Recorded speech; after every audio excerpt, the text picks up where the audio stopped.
Kali ini kita mau belajar sudut pusat dan sudut keliling. Nah, sudut pusat tuh yang mana? Sudut pusat tuh yang ini nih, ya sesuai dengan namanya. Ini kan pusat lingkaran.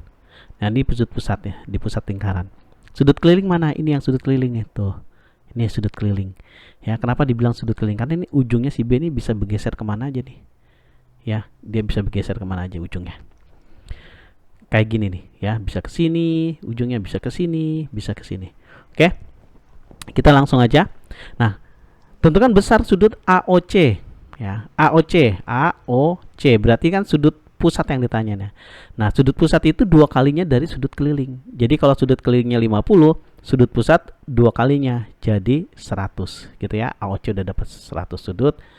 AOC sama dengan 100. Nah, kemudian besar sudut BCO. Nah, BCO. Nah, berarti kan sudut yang ini. Ya. Nah, lihat ini kan kakinya ada 2 nih. Nah, kalau kakinya 2 biji ini kalau dijumlahin harus sama dengan 50. Ya, harus sama dengan sudut keliling. Udah kepake 10. Berarti sisanya kan di sini 50 dikurang 10 dapat 40.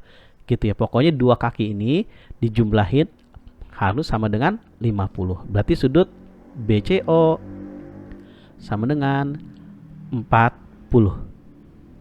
Kemudian kita lanjut lagi ke yang nomor B. Ya. Tentukan besar sudut ABO. ABO. Nah, ini dia. Ini kan yang ditanya ya, ABO. Dan sudut OAB. OAB. Ya. OAB berarti ini nih. OAB. Berarti ini sama di ini. Nah, kalau dilihat ya, ini gambar ini sebenarnya sama. Ini sudut keliling nih yang ditanya, sudut keliling. Coba ya, kalau kan tadi saya bilang B-nya itu sebenarnya bisa digeser karena dia sudut keliling. Coba kalau saya geser B-nya ke sini. Ya, B-nya jadi sini. Misalnya ya. Misal saya geser ke sini, si B-nya terus saya tarik ke sini, ya kan? Sama kan dia? Sama gambar yang ini. Gitu. Berarti ini sudut pusatnya kan 88. Nah, sudut keliling itu setengahnya dari sudut pusat. Jadi kalau ini 88, berarti ini setengahnya jadi dibagi 2, 44. Gitu ya. Sudut ABO sama dengan 44. Nah, kemudian sudut OAB. Ya, sudut OAB. Karena dari O sampai ke B itu adalah jari-jari, dan dari O sampai ke A jari-jari, berarti ini kan ini sama kaki ya. Ya kan? Ini segitiga sama kaki. Kalau segitiga sama kaki, berarti kaki-kakinya sudutnya sama. Berarti kalau kakinya yang satunya 44, berarti kaki satunya lagi juga 44. Berarti sudut AOB sama dengan 44 derajat. Gitu, ya. Kemudian lanjut ke nomor C. Ya. Nilai ACB berarti ini sudut ini ditambah sudut ADE berarti ini ditambah sudut AEB berarti ini AEB sama dengan berapa? Ya. Seperti sebelum yang saya bilang, si sudut keliling itu dia bisa pindah-pindah kan ke sini, terus ke sini, terserah dia ke sana, ya. Tapi dia tetap aja nggak berubah sudut ininya. Ya, besar sudutnya ininya tetap nggak berubah. Jadi kalau misalnya berarti ini dengan sudut ini itu sama besar. Gitu ya. Nah, salah satunya aja yang kita cari. Ini kan sudut pusatnya udah ketahuan 110. Berarti sudut kelilingnya setengahnya. Ya, jadi ACB udah ketahuan 55 di sini karena setengahnya dari 110. Jadi ini 55 derajat. Sudut ACB 55. Nah, otomatis ADB juga sama 55 karena ini sama. Mau saya tarik lagi ke sini sampai ke sini pasti 55 juga.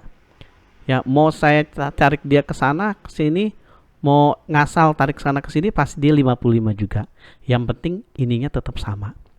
Ya, ditambah 55 ditambah lagi 55 atau sama dengan 55 kali 3 gitu ya. Jadi totalnya adalah 165 derajat.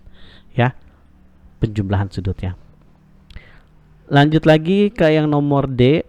nilai sudut X, Y, dan Z.